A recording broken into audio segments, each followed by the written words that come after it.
Hello and welcome to Fantasy Premier League, the D&H journey. I am back at home. I'm back from Singapore. I'm back from school camp and I'm back with my Game Week 12 differentials video. It's slightly earlier than what I'd normally release on a Tuesday, but that's because it is the international break. And so I've had a little bit more time to think about what I'm going to talk about. And I've been thinking about this during school camp, and there are some interesting differentials. There's some massive fixture runs to be aware of that are changing in Game Week 12. So Brighton and Hove Albion, they come into a really good run of fixtures. Bournemouth are also in a good run of fixtures. And then the Chelsea and Arsenal runs are actually for real. So a lot of the popular assets are actually becoming quite popular again. And look, let's talk about Erling Haaland as well. I just want to talk on him to begin with. Now, he has dropped a significant amount of money. He's dropped down from 15.4 to 15.2. He looks like he's on track to drop to 15.1. The masses are dropping him from their things. So, it might actually start becoming a differential to bring back Erling Haaland. I'm not going to be doing it on my wildcard at this particular point in time, but I have looked at a Haaland draft in wildcard for Game Week 12. So look, that's just something to put out there. It is coming back in my mind because of the fact that so many people are dropping him that you can almost bring him back in and then just see your rank shoot up. But at the moment, I'm not recommending him in this video, and it will probably not be until at least Game Week 14 when I do, because obviously they've got Tottenham and Liverpool coming up. And without further ado, let's get into this week's Game Week differentials. Let's go. Alrighty, so as I can see, obviously I'm going to be looking at the goalkeepers to begin with. Now, there are a few caveats here. So Alisson Becker actually makes this list, and the reason why is because he's got to be due back to almost being back in the team, and at under 5.3% ownership. The Liverpool defence, the underlying data from their team when he was being in goal was 0.34 clean sheet goals conceded per 90 minutes. That's insane. That's so good for Alisson Becker that if he comes back in, he has obviously dropped to 5.4 as well, which is what I really like. If looks like he's going to be back, he might actually be the goalkeeper I go with on wildcard, believe it or not, only because of the fact that the Liverpool defense is really good, and I am going to be ditching Trent. So, look, that's just something to keep in mind. Obviously, Kelleher is a great differential as well, but he's obviously going to fall out of the team as soon as Becker's back fit, and hopefully that is very soon. So, look, he's a great option. He's probably better than David Raya at this particular point in time, I believe. All right, moving on from there. The second one I want to talk about is Onana. Man United are going to be playing with three at the back, and you would think that means that their underlying defensive data, which hasn't been too bad, and obviously Onana has kept the most clean sheets in the league so far this season. He has been pretty good value for 53 points up until this point in the season. And they have got Ipswich and Everton up next. And you would expect that probably be two clean sheets to start with before they do go to Arsenal away and Man City away in game weeks 14 and 16. But other than that, their defensive data should be pretty good. And there should be quite a few clean sheets in between now and probably up to about game week 28. I can imagine there being quite a few. He's a good poise. I dislike the fact that he's risen by 0.1, but look, that's my Man United thing coming in. Now, Sanchez, I don't know if he's a lock as the number one goalkeeper for Chelsea. I know he started every game this season, but, I don't think he's the best goalkeeper in the world. 11.5% ownership, but the Chelsea run's amazing. And if you want a goalkeeper that's potentially going to keep clean sheets, they've got all the easy teams coming up. It'd be hard not to recommend him at a 4.7 million option. But the person that I think is the best pick this particular week is, if we go down to the 4.5s, and that's Bart, what a name, Barty Bart from the Homer Simpsons, Verbruggen from Brighton. Obviously, he's only kept the one clean sheet, two clean sheets all season. And Brighton's defensive number haven't been the best, but they do have an amazing run of fixtures coming up, and it's hard not to recommend a goalkeeper that's 4.5 million, going to save you some money. And, if you've got Fabianski rotating with him, I think he's a bit of a shoe-in at 4.5. If you are after that cheaper sort of looking goalkeeper, he's definitely where we go from there. All right, moving on to the defenders this week. And we have quite a few in this particular bracket because I couldn't really make up my mind, so I've just whacked a bunch in. I can't tell whether Dalot or Mazraoui are going to start, which is why I'm not recommending either of them. I want to see what happens in regards to them before I commit to recommending Man United options in defence. We have to see how Amarin's going to set up. De Ligt's probably the only one nailed on in that team, and I can't recommend him at 5 million. No good.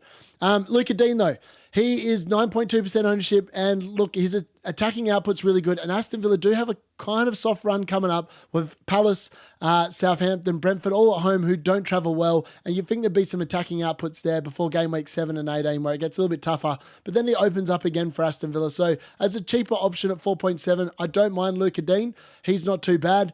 Moving on, we have Veltman. Now, I'm surprised not more people are talking about the Brighton defense, but Veltman's only 3.3% owned, and his attacking output is 0.12 expected goal involvements per 90 minutes, which is actually not too bad. And as I talked about with Verbruggen, they're likely to keep more clean sheets, and you'd expect him potentially to get some attacking returns in here as well with the way Brighton play. And he isn't a minute risk, which is also something I really like. You can't afford to be having minutes risk because this time of the season, we're coming up to December, and that's going to make it very hard for your team if you don't get ahead of it. All right. The next one is Leif Davis. Now, he's been really good. And for a promoted team, there's not much more you can ask for a 4.5 million rated defender. He's obviously getting ones quite a lot, but when he gets an assist or whatever, or a goal, as he did against Leicester, he's looking really good. So look, it's hard not to recommend. Ipswich's run is not the worst in the world as well. After Man United at home, they do have some relatively soft fixtures after that up until game week 17, 18, 19. But he's just a one I threw out there. He is going to get you attacking returns. If they score goals, he's going to be involved. Now, as I talked about, actually, I missed one of my goalkeepers. So Nick Pope is also a really good differential. I won't go back to that because obviously he's not owned by that many people because lots of people have just been ignoring Newcastle. But I think the time to stop ignoring Newcastle is right now. Lewis Hall is my first differential, my second one now. I've just mentioned Nick Pope. He's got a 0.16 expected goal involvement per 90 minutes, which is really good. And Newcastle, they haven't had the best start to the season, but they do look like they're coming into form the last couple of weeks with decent results against Chelsea and Arsenal. Nothing to be sniffed at. Well, they didn't get a result against Chelsea, but you know what I mean. They have been looking better. So, look, they've got West Ham at home, Crystal Palace away in the next 2 game weeks. I think that's hard to ignore. Liverpool at home, you probably just bench him that week. And then it's a relatively nice run again. Brentford, Leicester, Ipswich follow that before a couple of harder fixtures in there, and then a run of green again when they've got Southampton, Wolves, Bournemouth and Fulham. I really don't mind the Newcastle run from here, and I think that having at least one of their defensive options is definitely something that you would recommend going forward from here. Now, Kirkes, I mentioned him last week in the differential video or for game week 11. It's still relevant. I know he only got 1 point against Brentford. That was relatively disappointing, but his expected goal involvement again was 0.10 for the game. So look, he is getting some attack. He's playing essentially left wing. So it's inevitable he's going to be getting more if he stays fit. And Bournemouth's run, as I've talked about before, is really good. Other than Spurs in game week 14, where they're probably going to score goals against them anyway, because Spurs are just that kind of team. It looks really good up until game week 21. So I really like the Bournemouth assets, and Kirkes definitely makes it at 1.5. He's just been really good. I did look at Anderson. I didn't really think that, you know, Fulham's run coming up was that good. Now, another person I want to talk about is Lewis Dunk. Now, Lewis Dunk, he's normally really good for Brighton as well. However, he has been injured, which is why I can't really recommend him because we're not sure if he's going to be playing. But if he's playing, he's definitely a goal threat on set pieces for Brighton. And if they're playing the weaker teams, which are coming up, I would recommend that he's probably going to get you at least 1 or 2 goals in this stretch, or just because of the fact they're going to be playing inferior teams, and you would expect that would equal more goals. All right, moving on from there.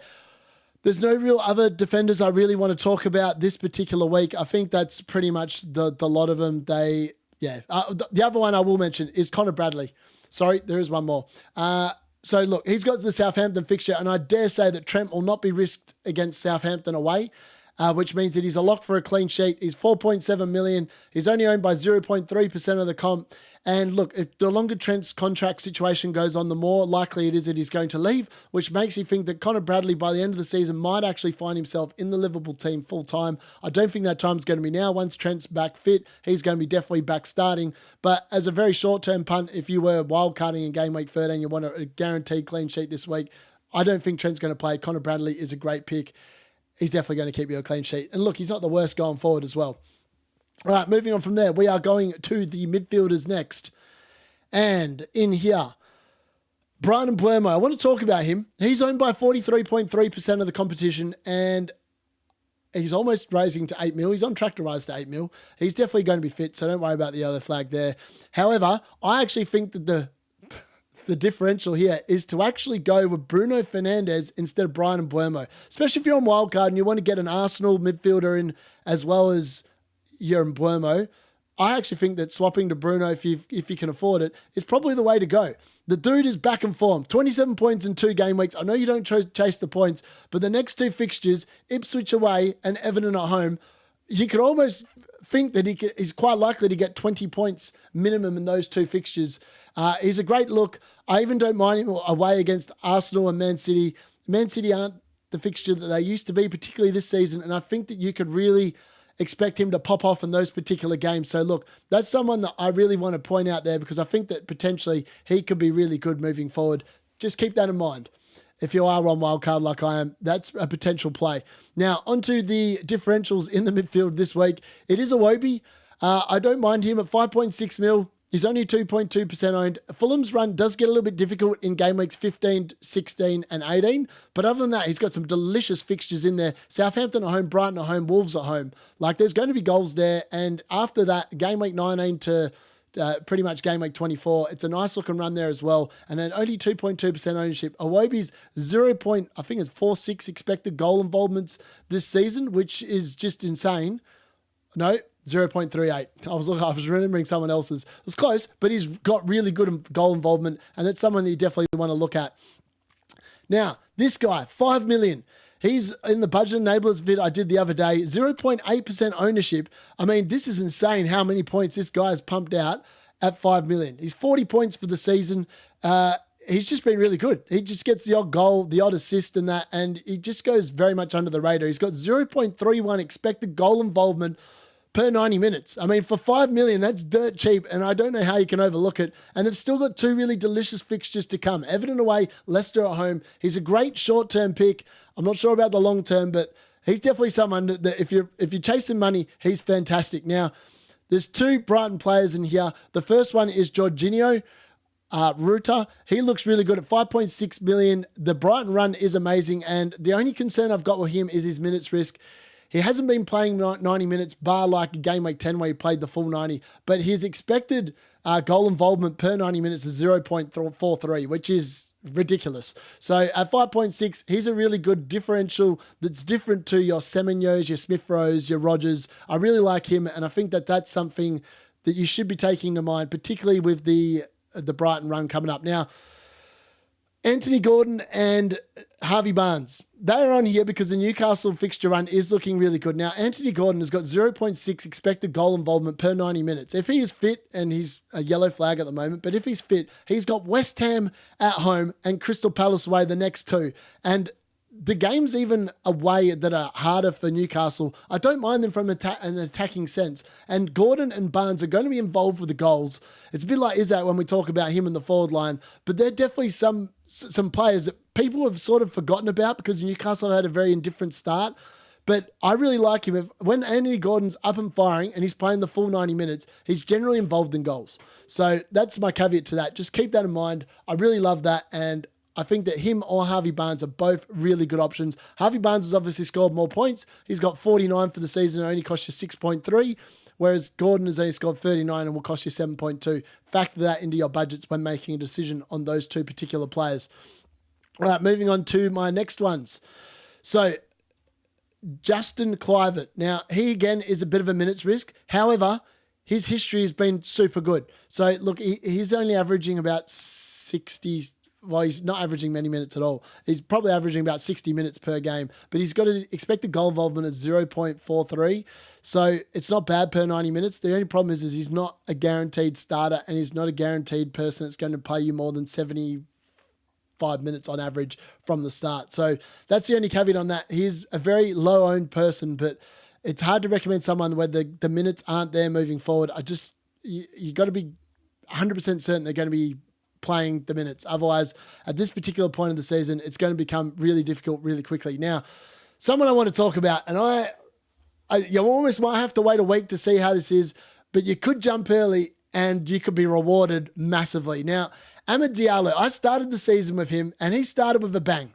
So he got a goal and an assist in his first 4 game weeks, and then he was out of the team, and then he came back in for the Leicester game at home after he scored twice in the Europa League the game before.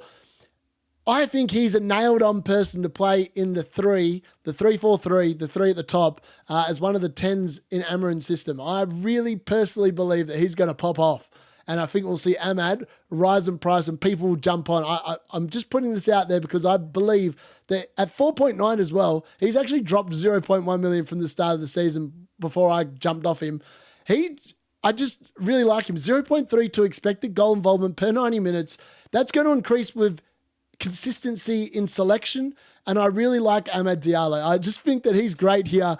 He's someone you should be definitely aware of when making a budget enabler choice. He's really good, and I believe that he's going to be picked by Amarin, and if he is, you heard it here first. He's definitely going to be someone you want to jump on. Now, the last one I want to talk about, and he is back freshly from injury, and that's Martin Odegaard. So he's been massively overlooked. People are obviously trying to bring in suckers into their teams for game week 12. However, he came back for the full 90 minutes against Chelsea, and he got an assist, and he got 7 points. And when Martin Odegaard normally plays, I mean, his expected goal involvement's been slightly down this year. It's 0.4 per 90 minutes. I can guarantee that is going to rise.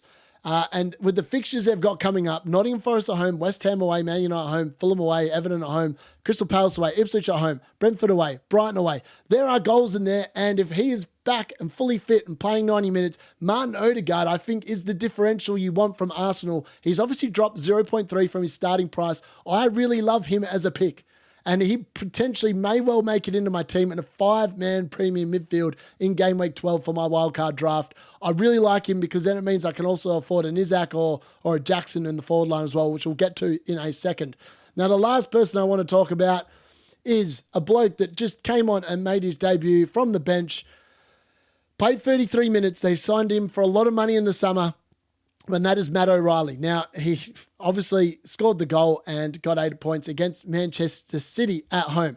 And Brighton's run coming up is amazing. At 5.5, he's only owned by 0.1% of the comp. This dude is the ultimate differential. If he pops off and gets into the team, which I'm expecting him to, considering the amount of money they spent on him, I think that they really like him there at Brighton. He's going to pop off, and he's someone 100% that you want in your team.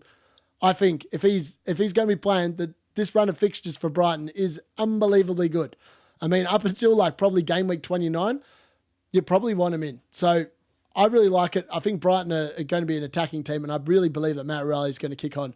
Now, onto the forwards for this particular game week. I know this is a slightly longer video than normal, but that is because of the fact that I've got so much to talk about, and I've really looked into some of these options. Now, Cunha and Strand Larsen, let's be honest, Strand Larsen, I'm still recommending him because of the run that Wolves are on, but really, if you could have afforded the 1 million extra that it cost at the time, Cunha was the person. He now costs 1.2 more than Strand Larsen. Strand Larsen's 5.6 and Cunha's risen to 6.8. I have Cunha in my team.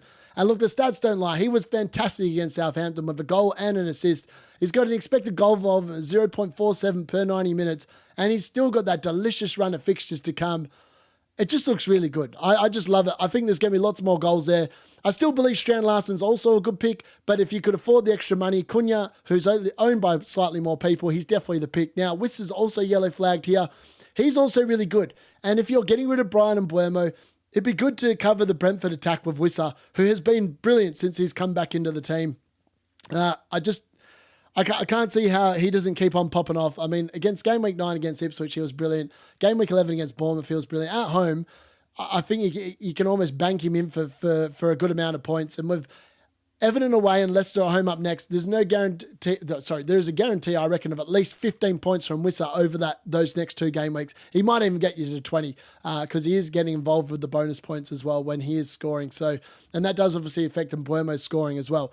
Now, Liam Delap, again, he was fantastic. He has now had, in his last 6 game weeks, he's returned in 3 of them. He's scored 3 goals in that time period. He's got a few bonus points as well. He is looking good. He's actually got 6 bonus points in the games where he is scoring. I don't like him against Man United, so I'd probably recommend not bringing him in this week. But then from there, the Ipswich run is not too bad over the following four or five game weeks.